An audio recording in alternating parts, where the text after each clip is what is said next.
St. Hilda's House is really an expression of Christ Church's really more than century-long commitment to New Haven and to our deep relationship with New Haven, but also it's an expression of how our worship of God points toward the presence of God both in the church and outside of its walls. I grew up in a very rural, middle class, upper middle class, white community where I wasn't really exposed to a lot of diversity. And I came to realize during college that it was really a bubble.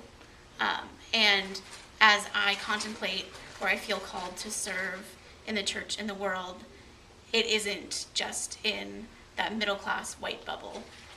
And while I learned a lot and, had a really good upbringing, I recognize that my experience is not an authentic experience of everything the world has to offer. And so I feel called to urban ministry and to ministering to the whole world and the whole church, which isn't just made up of, white middle class people from, rural Midwest. In an age of willful individualism, I would say that we are drawn by the beauty that we find in the church, the example of Jesus, and the witness of our tradition. We are drawn by that to embody a Trinitarian theology in our own lives. And so in this program, we live in intentional community. We cook for each other, we pray for each other, we live together, and we navigate the challenges that entails. And I would say that it's not as easy as living alone, but that it's far more rewarding.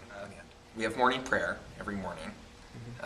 We meet together throughout the week with a number of different advisors to discuss spirituality, issues relating to the house and our living situation.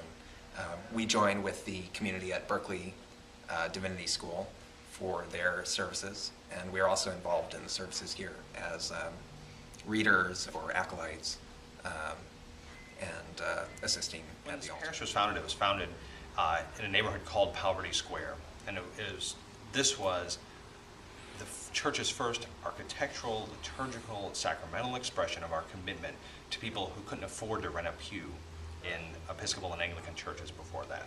When you walk in the doors here, there's a sign that says that all seats in this church are free. That's because prior to that, you had to pay money to be in church. And this, in many ways, was a radical social experiment, and it continues to be that. It was a radical way of saying that the church is the place where all people, for all time and in all places, encounter Christ. And so that's part of what this program is doing, is becoming yet another expression of that commitment to a church where anyone can come in, regardless of status, wealth, and all those markers that culture says are important and that we are saying are irrelevant. God belongs everywhere and in all places, and that we, as Christians, belong in those places too. And it's not thereby but the grace of God go I, it's thereby with God's grace I must go, and that's what we're doing, we're going.